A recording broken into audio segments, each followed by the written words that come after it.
Hey everyone, this is Rave and Many Voices, and today I'm going to talk about kind of an interesting subject, which is portals.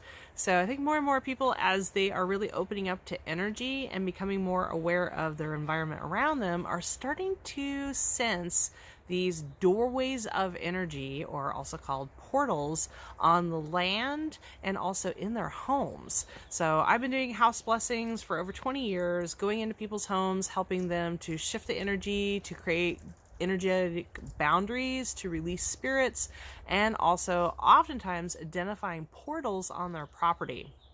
So again, what are these portals? So if you think about it, when you have two roads and they cross, the crossroads, you have a pretty powerful place where you're in between two different or four different directions. So portals are kind of the similar place. The ley lines or energy pathways of Mother Earth, if you think of it like her veins, they crisscross across the land. And where these different pathways cross, it can create a doorway or a portal. So we actually build a lot of our holy sites or sacred sites on top of these crossroads. They can be like Stonehenge is a huge one with multiple arms, pathways all converging in one spot. These can be churches. They can even be like government buildings. And sometimes our big mountains and oceans also create sacred places. These sacred places we're drawn to, like the mountains, not just to ski, but we go there to meditate, to connect with nature, and of course churches and these different places. But these portals, they can be big, huge portals like that, but they can also be smaller ones where the energies just cross over, creating these doorways. Different beings use these doorways because they need a way to get back and forth between the different realms. So like fairy portals, they use that to be able to walk into the fairy realm or the spirit realm, versus here they use it for energy, to balance the energy between this plane of existence and that existence. It's a nexus or a point of energy. Oftentimes these doorways have guardians that protect what's coming in and out of the doors. This could be a dragon, it could be a tree, it could be a rock, it could be a fairy, it could be an angel, and it could be other beings too, depending on who is using this doorway. There are Star Nation doorways because, again, Star Nation has worked with humanity for quite a long time, and these star portal gateways oftentimes connect them to their people up in the stars, another planet, another dimension, allowing again that energy, those people, to come back and forth, access to be able to help. Again, it could be Star Nation, it could be fairy, it could be ancestor. This is why in graveyards you feel such a huge sense of spirit there, because again, there's a portal of the living and dead, and we have a connection point. So really different places. But then why do I have a portal in my backyard? Well, your backyard can also be a ley line. So it could be a ley line where two ley lines are crossing over. It can also be where there might be hidden water. Portals oftentimes are connected to water because think water like lubrication. It actually lubricates between our realm and spirit realm. So if you have a hidden spring or a creek or a water source on your property, sometimes there can be a portal. There also can be a death portal, and that again is a space where spirits cross over. This is sometimes connected to mass graveyards where the spirits of nature, like think of elephant graveyards, they all kind of know where to go and die. So there's large portals there that help assist them in crossing over. Sometimes we find this in nature too, where we see in the back of our property, maybe you have a lot of woods like I do behind my house. You might have a certain area where local animals go to die. So this can be a death portal there. Again, graveyards is another place where the living and dead are thin. These portals can also just be again energy balancing itself. So it's really important when you sense an energy shift on your property and you expect that there might be a portal there, is to really ask, what kind of portal is it? Who is it connected to? Is it connected to the fairies? Is it connected to a dragon? Is it connected to a Star Nation? Is it connected to the land of the living and the dead?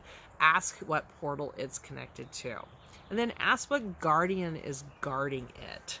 Again, Don't use your human ego here, because these portals oftentimes are not human. They are connected to these beings, and they don't necessarily want these portals closed. Just because you don't like the energy doesn't mean it's not serving a purpose in nature for these beings. What you can do, however, is ask them to please shift the energy of it so it does not affect the humans. As we become more sensitive, we become sensitive to it, and a lot of our sensitivity is out of fear. So if we understand that the portals are just like a balance, like a pressure gauge that helps to release pressure and balance the energy, then we become less afraid of it, and we don't have to fear it or want to shut down or close these portals. But again, you can ask that guardian to please adjust the energy so that it's not affecting you, the household. Now, why would a portal be inside your house? So again, the energy, sometimes again where your house is located, it could be on top of one of those nexus points, those crossover areas, but also just sometimes because of our construction,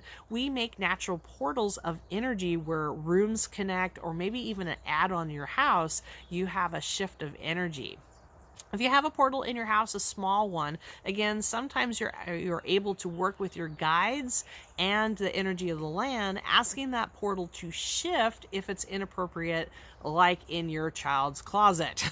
Not the best place to have a portal. So you're going to actually ask a portal to move, and by working with the spirit of your house and the land, sometimes they're able to shift it on that ley line of energy. They can shift it maybe outside of the house or to a more appropriate area. Nice thing about portals is because they're doorways, it could be a beautiful thing to have it near your meditation room or a place where you like to be quiet. That portal then allows you to have a space, and it could be in a door frame, it could be in a closet, it could be in a hallway. Allowing that portal to be open, you can then have a place to talk to your ancestors, talk to your guides, and make a way for you to visually connect. Again, ask Archangel Michael, ask a guardian, a dragon, a fairy to guard this portal. Very important. Again, energy, they help to monitor the energy coming in and out, and then also make sure that inappropriate energy isn't trying to access that doorway.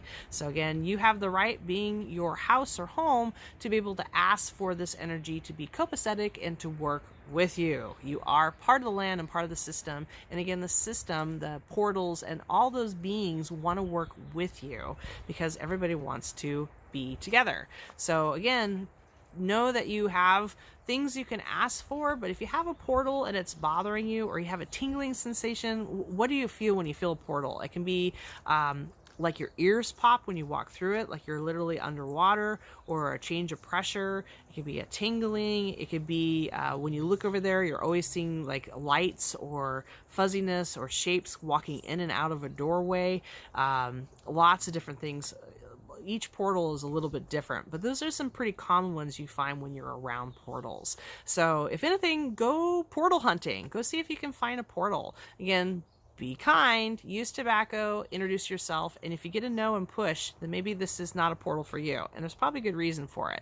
So if you're out hunting around in the woods, come across a portal, and you get a push of no, that might not be appropriate for you and your energy. So, but you can ask them, hey, is there a portal nearby that is appropriate? And they'll probably happily show you one that you can work with.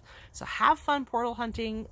Really open yourself up when you're walking in nature. It can be an amazing connection, amazing download of energy, and you might even be connecting to family for you. Might be another reason why you're drawn to this portal. So have fun portal hunting. Not just a video game, you get to do it in real life too. Make sure you don't disappear to another planet. Be sure that your guardians, your guardian angels and beings are watching over you. Have fun. They're only going to bring to you what is appropriate in this moment. So if you have more questions on this piqued your curiosity, definitely browse over to my website, ravenmedium.com, or give me a shout. I'd love to talk more about it. So blessings to all of you. Happy portal hunting, and I hope this expanded your mind. Blessings.